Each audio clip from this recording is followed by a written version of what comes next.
다 함께 찬송가 15장 부르시면서 화요일 새벽 예배를 하나님께 올려드리겠습니다.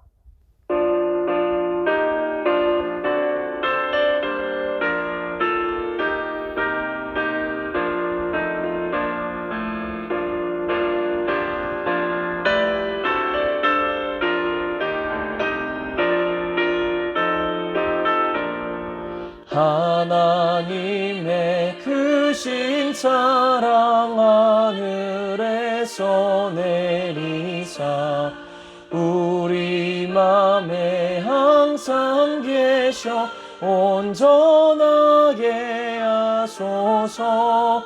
우리 주는 자비하사 사랑 무한하시니 두려워서 떠는 자를 구원하여 주소서.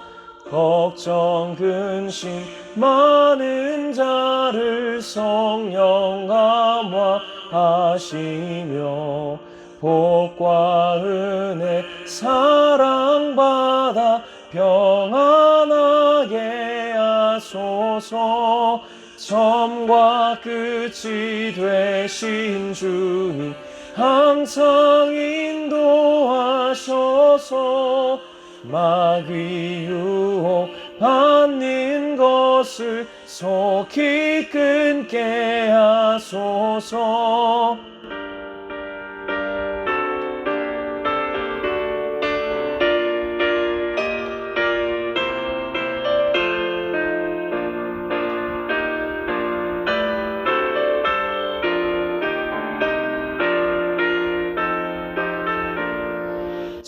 전능하신 아버지여 주의 능력 주시고 우리 맘에 임하셔서 떠나가지 마소서. 주께 영광 항상 돌려 천사처럼 섬기며 주의 사랑 영영토록 찬송하게 하소서. 우리들이 거듭나서 금이 없게 하시고 주의 크신 구원받아 온전하게 하소서. 영광에서 영광으로 천국까지 이르러 크신 사랑 감격하여 경배하게 하소서. 아멘.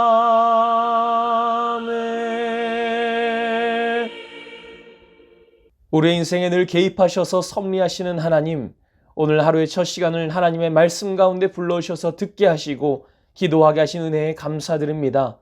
세상의 소리를 듣고 말하기 전에 가장 먼저 하나님의 말씀을 들음으로 오늘의 하루도 주님의 말씀 안에 거하는 이 한날이 되게 하여 주시옵소서. 역사를 주관하시는 하나님, 이 나라와 민족 그리고 전 세계를 위해 간절히 기도합니다. 지금 이 시간에도 여전히 끊이지 않는 전쟁과 자연재해로 고통스러운 시간을 보내고 있는 이들을 위로하여 주시옵소서. 인간적인 힘으로는 막아낼 수 없고 감당할 수 없는 일들의 연속으로 삶의 터전을 잃어가고 있는 자들과 말할 수 없는 아픔을 겪고 있는 자들에게 긍휼을 베풀어 주시옵소서. 대한민국을 사랑하시는 하나님, 새롭게 세워진 대통령과 그를 따르는 위정자들이 이 나라의 무너진 것들을 다시 세울 수 있게 하여 주시고 국민을 위한 정치를 펼칠 수 있게 하여 주시옵소서. 자유민주주의를 수호하며 예수 그리스도의 신앙을 반대하는 법들은 통과되지 못하도록 막아주시고 올바르지 못한 것들은 하나님의 정의로 바로 세워질 수 있게 하여 주시옵소서. 더 이상 우리 국민이 아프지 않도록 그 상처를 깨맬 수 있는 자들로, 하나님을 두려워하는 자들로 그들을 사용하여 주시옵소서. 또한 지금 이 시간에도 고통스러운 시간을 견디며 숨지겨 예배드리는 북한의 성도들과 간절함을 담보 삼아 날마다 목숨을 잃어가고 있는 국민들을 불쌍히 여겨주시고 그들을 구원하여 주시옵소서. 그들을 사지로 내모는 독재 정권은 무너지게 하시고 아직도 전 세계에서 유일하게 분단되어 있는 이 한반도를 복음으로 통일시켜 주시옵소서. 우리 교회를 기억하시고 여호와로 인해 기쁨과 즐거움을 허락하실 하나님, 그 기쁨과 즐거움이 단순히 예배를 통해서 드려지는 것들로 인한 것만이 아니라 거룩하고 성결케 되어 참된 예배자로서 살아가는 삶이 더 우선되게 하여 주시옵소서. 그러기 위해 우리의 삶의 자리에서 성결을 훼손하는 더러운 것들은 멀리 던져버리게 하시고 정결한 마음으로 하나님을 만날 수 있는 우리가 되게 하여 주시옵소서. 이를 위해 가족과 자녀들의 인가기도를 위해 간절히 기도하는 성도들이 있사오니 그들의 기도가 땅에 떨어지는 것 하나 없이 모두 하나님께 닿게 하시며 결국 그 열매의 결실을 맺는 날을 반드시 보게 하여 주시옵소서. 모든 교육자들과 사모님들과 팀사역자들과 지역장과 부지역장 또한 보이지 않는 곳에서도 수고하는 모든 성도들을 기억하여 주시고 날마다 주님이 주시는 새 힘으로 맡은 일에 충성을 다할 수 있게 하여 주시옵소서. 특별히 자라난 교회학교와 청년부에도 믿음의 분별력을 허락하시고 자라나는 과정 가운데에 늘 하나님의 말씀이 새겨지게 하시며 그 인생에 하나님의 일하심을 날마다 경험하며 하나님을 떠나지 않는 삶이 되게 하여 주시옵소서. 또한 이러한 소망을 가지고 살아가는 우리에게 새 성전을 허락하셨사오니 세워져가는 새 성전을 바라보며 우리의 소망이 주님께 있음을 날마다 깨닫게 하여 주시옵소서. 그래야 주님의 일을 더욱더 충성되게 감당할 수 있는, 그래서 세계 복음을 전할 수 있는 우리 모두가 되게 하여 주시옵소서. 이를 위해 발벗고 나서서 수고하시고 고민하시고 애쓰시는 담임 목사님과 장로님들과 성전을 사모하며 각자의 삶의 자리에서 기도하시는 성도님들을 성령으로 무장시켜 주시고 지치지 않게 하시며 실망하지 않게 하시며 끝까지 견디어 이겨낼 수 있도록 인도하여 주시옵소서. 관리처분 항소심에도 함께 하시어 우리 교회의 억울함을 신원하여 주시고 정당한 보상을 받아낼 수 있는 판결을 내릴 수 있도록 하나님께서 깊이 간섭하여 주시옵소서. 또한 여러 질병의 이유로 육신이 아픈 가운데에도 주님의 은혜를 사모하며 주님께 간절히 기도드리는 성도님들과 그렇지 못한 상황으로 인해 집에서 병상에서 요양원에서 간절히 기도하시는 성도님들을 기억하여 주시옵소서. 혹여나 도저히 기도할 수 없는 상황에 있는 환우들의 간절한 마음을 대신하여 기도하오니 우리의 기도에 응답하여 주시옵소서. 여전히 중환자실에서 고통을 견뎌내며 잠을 설치는 가운데 하나님의 치유하심만을 간절히 바라는 우리 환우들의 병상을 일일이 찾아가 주시고 친히 안수하여 주시옵소서. 또한 수술을 마치고 수술이 예정되어 있는 모든 환우들의 두려움과 걱정과 근심은 떠나가게 하시고 오직 예수의 이름만을 부르며 담대하게 나아갈 수 있게 하여 주시옵소서. 여호와께서 그를 병상에서 붙드시고 그가 누워있을 때마다 그의 병을 고쳐 주시나이다 고백했던 시편 기자의 고백이 우리 환우들의 고백이 되게 하여 주시옵소서. 오직 나사렛 예수 그리스도의 이름으로 명하노니 머리와 눈과 귀와 어깨와 허리와 무릎과 다리와 폐와 고관절이 새 것처럼 회복될지어다. 손에 찬 압과 핏물로 노안으로 당뇨로 심장 판막으로 바이러스로 부정맥으로 교통사고로 구안하사로 갈비뼈의 부러짐으로 발목인대의 끊어짐으로 척추의 협착으로 췌장의 혹으로 담낭 담석으로 뇌경색으로 결석으로 투석으로 고통당하고 있는 환우들의 아픔은 떠나갈지어다. 림프종암과 설암과 갑상선암과 흉선암과 유방암과 상피암과 대장암과 전립선암과 신장암과 방광암의 모든 암세포들은 괴멸되고 떠나갈지어다. 마음의 병으로 공황장애로 사춘기와 갱년기로 죄책감으로 넘어짐으로 외로움으로 우울증으로 불면증으로 고통을 주는 사단의 영은 떠나갈지어다. 또한 시술과 수술의 과정을 겪고 회복을 기다리는 성도님들께도 끝까지 포기하지 않는 믿음을 허락하셔서 반드시 낫게 됨을 경험케 하여 주시옵소서. 연로하신 성도님들은 그토록 간절히 바라는 새 성전에서 함께 예배드릴 수 있는 은혜 또한 허락하여 주시옵소서. 또한 육신의 질병과 관계적 어려움과 마음의 병을 지고 있는 성도들이 있다면 그 마음 또한 위로하시고 보살펴 주셔서 회복해 하시고 무너진 그 마음을 붙잡고 일어설 수 있는 힘을 허락하여 주시옵소서. 우리 교회가 돕는 모든 선교지들을 위해 기도합니다. 국내와 세계 각지에서 목숨 걸고 하나님의 복음을 전하고 계시는 목사님들과 선교사님들과 그 가정들을 지켜주시옵소서. 선교의 사역을 감당하실 때마다 지치지 않는 힘을 허락하여 주시고 부족함이 없고 모자람이 없도록 그 재정을 채워주시며 그 지역이 복음화되고 하나님의 나라를 닮아가는 선교지들이 다 되게 하여 주시옵소서. 이 시간 함께 말씀을 나눕니다. 우리들의 영안이 열리게 하시고 그 말씀을 온전히 받아 각자의 삶에서 적용하며 오늘 우리에게 주신 하루를 주님과 동행하며 말씀으로 승리케 하여 주시옵소서. 우리 주 예수 그리스도의 이름 받들어 간절히 기도하옵나이다. 아멘. 오늘의 성경 말씀은 룻기 4장의 말씀입니다. 룻기 4장의 말씀을 PRS 성경 읽기로 함께 읽고 말씀 나누겠습니다. 제4장. 보아스가 성문으로 올라가서 거기 앉아있더니 마침 보아스가 말하던 기업 물을 자가 지나가는지라. 보아스가 그에게 이르되 이리로 와서 앉으라. 그가 와서 앉으매 보아스가 그 성읍장로 10명을 청하여 이르되 당신들은 여기 앉으라. 그들이 앉으매 보아스가 그 기업 물을 자에게 이르되 모압 지방에서 돌아온 나오미가 우리 형제 엘리멜렉의 소유지를 팔려 함으로 내가 여기 앉은 이들과 내 백성의 장로들 앞에서 그것을 사라고 내게 말하여 알게 하려 하였노라. 만일 내가 물으려면 물으려니와 만일 내가 물으지 아니하려거든 내게 고하여 알게 하라. 내 다음은 나요 그 외에는 물을 자가 없느니라. 그가 이르되 내가 물으리라 하니 보아스가 이르되 내가 나오미의 손에서 그 밭을 사는 날에 곧 죽은 자의 아내 모압 여인 룻에게서 사서 그 죽은 자의 기업을 그의 이름으로 세워야 할지니라. 하니 그 기업 물을 자가 이르되 나는 내 기업에 손해가 있을까 하여 나를 위하여 물으지 못하노니 내가 물을 것을 내가 물으라. 나는 물으지 못하겠노라 하는지라. 옛적 이스라엘 중에는 모든 것을 물으거나 교환하는 일을 확정하기 위하여 사람이 그의 신을 벗어 그의 이웃에게 주더니 이것이 이스라엘 중에 증명하는 전례가 된지라. 이에 그 기업 물을 자가 보아스에게 이르되 내가 너를 위하여 사라 하고 그의 신을 벗는지라. 보아스가 장로들과 모든 백성에게 이르되 내가 엘리멜렉과 기륜과 말론에게 있던 모든 것을 나오미의 손에서 산 일에 너희가 오늘 증인이 되었고 또 말론의 아내 모압 여인 룻을 사서 나의 아내로 맞이하고 그 죽은 자의 기업을 그의 이름으로 세워 그의 이름이 그의 형제 중과 그곳 성문에서 끊어지지 아니하게 하매 너희가 오늘 증인이 되었느니라.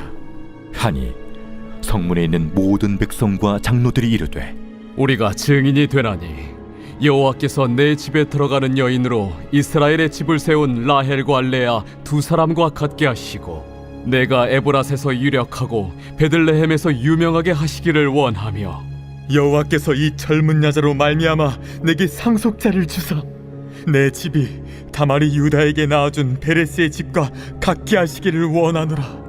이에 보아스가 룻을 맞이하여 아내로 삼고 그에게 들어갔더니 여호와께서 그에게 임신하게 하심으로 그가 아들을 낳은지라. 여인들이 나오미에게 이르되 찬송할지로다.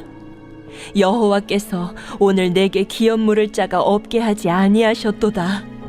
이 아이의 이름이 이스라엘 중에 유명하게 되기를 원하노라. 이는 내 생명의 회복자이며 내 노년의 봉양자라. 곧 너를 사랑하며 일곱 아들보다 귀한 내 며느리가 낳은 자로다 하니라. 나오미가 아기를 받아 품에 품고 그의 양육자가 되니 그의 이웃 여인들이 그에게 이름을 지어주되 나오미에게 아들이 태어났다 하여 그의 이름을 오벳이라 하였는데 그는 다윗의 아버지인 이새의 아버지였더라. 베레스의 계보는 이러하니라. 베레스는 헤스론을 낳고 헤스론은 람을 낳았고 람은 암미나답을 낳았고 암미나답은 나손을 낳았고 나손은 살몬을 낳았고 살몬은 보아스를 낳았고 보아스는 오벳을 낳았고 오벳은 이새를 낳고 이새는 다윗을 낳았더라.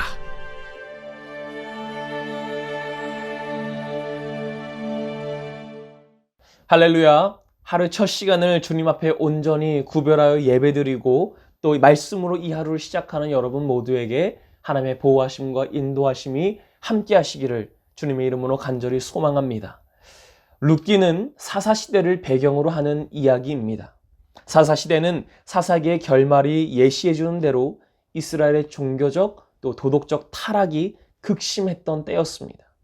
가나안 정복의 실패로 구속사는 후퇴했고 또 백성들의 삶은 내적으로는 부패하고 외적으로는 억압에 찌들려 있었습니다.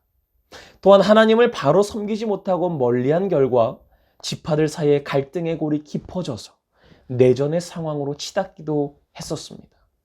이러한 참담한 시대적 배경 속에서 펼쳐지는 한편의 아름다운 사랑 이야기를 담고 있는 것이 바로 룻기입니다.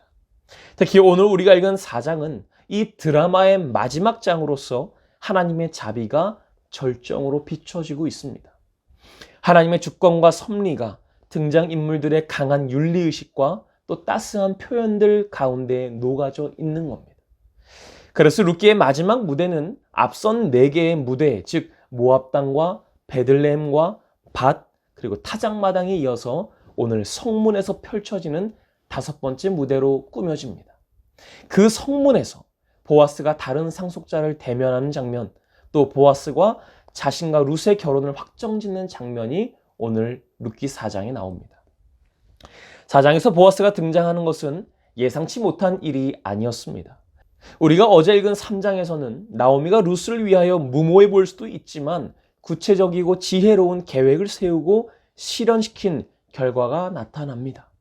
그녀는 이미 룻이 보아스를 통해서 안식을 얻는 방법을 생각했고 또 그 뜻을 순종하는 룻을 통하여 보아스가 상속과 결혼 절차를 밟도록 디딤돌을 깔아 놓았던 것입니다.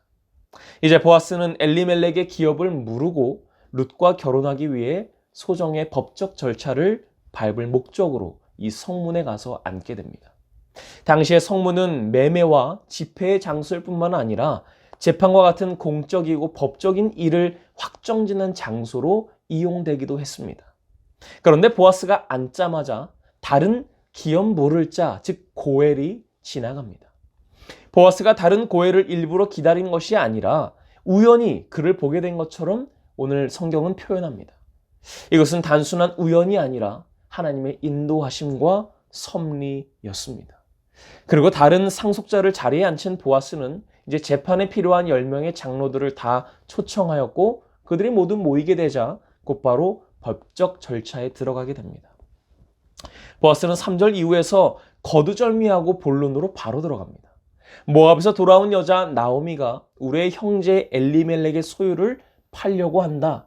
그래서 그 사실을 여러분 앞에서 공표하고 또 그것을 살 수 있는 자격을 가진 사람이 여기 있는 사람과 나뿐임을 여러분에게 밝힌다. 만약 이 사람이 그 소유를 사겠다고 하면 그렇게 진행하면 되겠지만 그렇지 않는다면 그 다음 순서는 나다라고 하는 것이 이 보아스의 주장이었습니다. 여기서 기업을 무른다라고 하는 것은 쉽게 말하면 변상해 준다는 것입니다. 구약에서 기업, 즉 땅은 변경할 수 없는 고유의 권한이었습니다.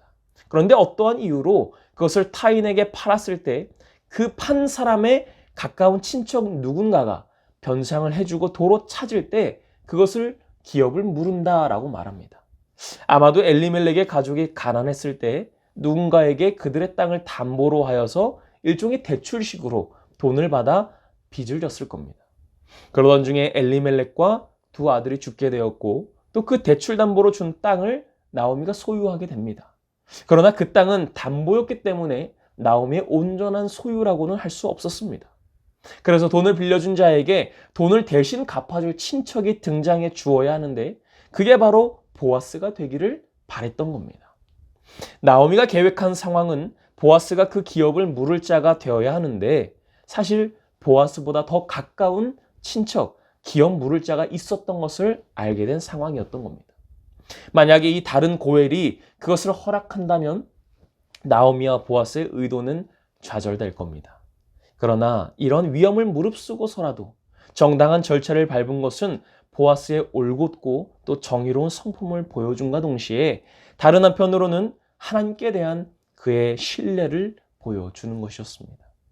그런데 아니나 다를까 더 가까운 고엘이 그 기업을 무르겠다고 말합니다. 그러자 보아스는 또 그러리라고 예상하고 준비라도 한 듯이 기업 무르기와 앞서 언급하지 않은 추가적인 의무를 5절에서 설명합니다. 그것은 죽은 자의 아내 모압 여인 룻에게서 그 기업을 사는 날에 죽은 자의 기업을 그의 이름으로 세워야 한다라는 것이었습니다.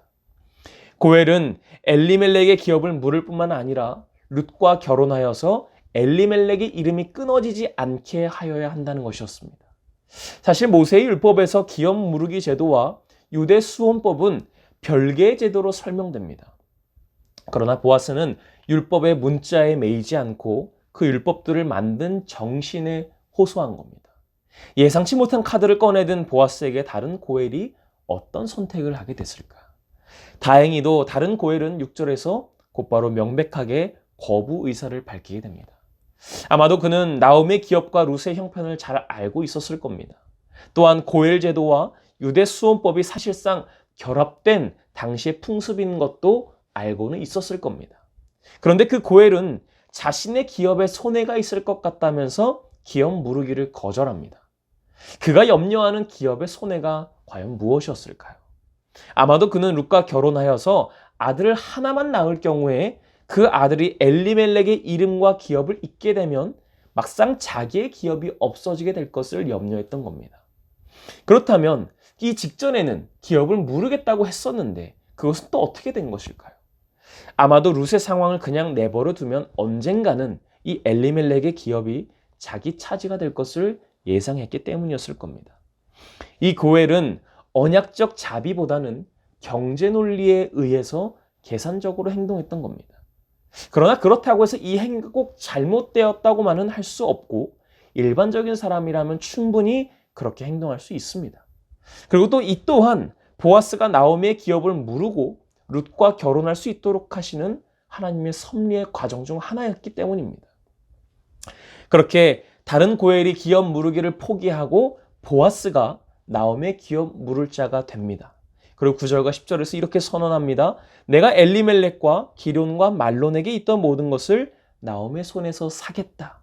그리고 말론의 아내 모압 여인 룻을 사서 나의 아내로 맞이하고 그 죽은 자의 기업을 그의 이름으로 세워서 그의 이름이 끊어지지 않게 하겠다라고 선언합니다. 나오미의 모든 것을 사겠다고 하는 보아스의 관대하고 헌신된 마음으로 또 고엘법을 지켰습니다. 또 말론의 여인이었던 룻을 사서 아내로 삼고 그의 이름이 끊어지지 않게 하겠다는 유대 수혼법 또한 헌신적으로 지킬 것을 선언한 것입니다. 보아스는 모세의 율법의 취지를 잘 알았을 뿐만 아니라 언약의 정신에 따라 이를 성실하게 수행한 것입니다. 그리고 이 이야기는 22절에 오벳은 이새를 낳고 이새는 다윗을 낳았더라 라는 구절로 마무리가 됩니다. 이 결론은 11절과 12절에서 사람들과 장로들이 보아스와 룻을 축복했던 내용을 성취하는 것이 되기도 합니다. 룻이 후손을 많이 두어서 이스라엘의 집을 세운 라헬과 레아와 같이 보아스의 집이 세워지기를 축복했습니다. 라헬과 레아를 통해 이스라엘 지파가 형성된 것처럼 다윗을 통해 왕성한 가문이 이루게 될 것을 말한 겁니다. 또한 에브랏에서 유력한 자가 되고 베들레헴에서 유명하게 되기를 축복했습니다. 이것은 다윗이 유다 베들레헴 에브랏 사람 이세라 하는 자의 아들이었다고 하는 사무엘상 17장 12절의 기록의 근거가 되기도 합니다. 또한 유다가 후사를 잇기 어려운 상황에서 다말이 자신을 통하여 섭리적으로 유다의 후사를 잇게 하였던 것처럼 보아스가 그 베레스의 족보를 잇도록 축복했습니다. 베레스의 탄생도 일종의 유대 수혼법에 의한 것이었고 또 보아스는 그 베레스의 직계 후손이었습니다. 이 축복은 다윗과 그의 왕조를 통해서 이루어진 내용이었습니다. 사랑하는 성도 여러분, 베레스의 족보의 정점이자 종착역은 다윗입니다. 다윗은 사사기 문제의 해결자이자 소망의 실현자입니다. 그를 통하여 하나님의 계획과 역사의 목적이 주권적으로 이루어지기 때문입니다. 특히 마태복음 1장에서 다윗을 포함한 베레스의 계보가 예수님의 더 큰 계보에 포괄되는데 이것은 다윗이 예수님께서 오실 통로임을 밝히게 되고 예수님이 이 족보의 궁극적인 의미와 성취임을 보여주는 겁니다. 또한 이 결말은 그저 덧붙인 것이 아니라 앞서 서사들과 밀접한 관련이 있습니다. 보아스와 룻의 만남이 없었다면, 그들의 결혼이 없었다면, 또 오벳의 탄생이 없었다면 당연히 다윗의 탄생도 없었을 것입니다. 그러나 이 두 사람의 만남과 결혼은 하나님의 세심한 섭리에 의해 이루어졌고, 그로 인한 탄생한 다윗은 하나님의 섭리의 산물로서 이스라엘에게 주어진 하나님의 선물이었던 겁니다. 나아가 이 족보는 백성의 필요에 대한 하나님의 응답이었습니다. 하나님께서 많은 백성들의 기도를 들어주신 결과가 이 족보 안에 반영되어 있는 것입니다. 왕이 없으므로 자기 소견에 옳은 대로 행하던 그 사사시대에 대한 하나님의 응답이었던 겁니다. 죄된 이스라엘을 위해 세우신 하나님의 대책이자 하나님께서 준비하신 왕이 바로 다윗이었습니다. 그리고 그 다윗을 통해 오실 예수 그리스도를 우리는 기대할 수 있는 겁니다. 예수님의 족보에 기록된 몇 안 되는 여인들 중에 한 명이었던 룻이지만 그 배후에서 역사하시는 하나님의 섭리가 얼마나 강력한지를 보여주는 책이 바로 이 룻기입니다.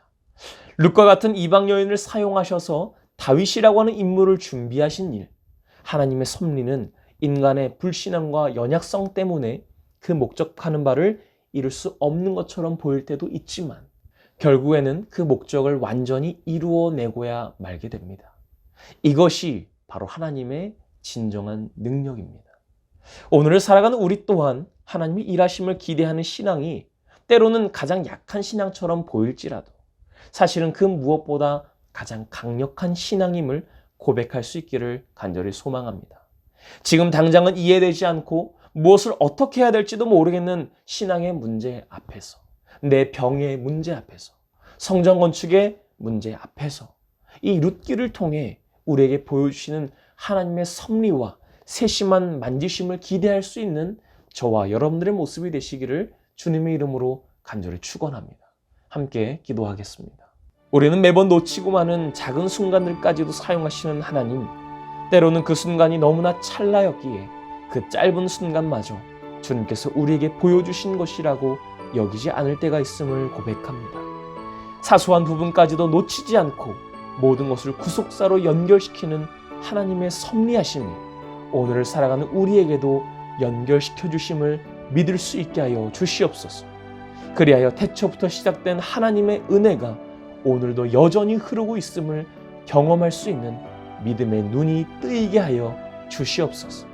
또한 우리 교회 7가지 기도 제목을 가지고 함께 기도하시고 특별히 교회 건축과 항소심 재판을 위해서 환우들의 치유와 우리가 가져온 모든 기도의 제목들을 간절히 기도하신 후에 삶의 자리로 돌아가겠습니다.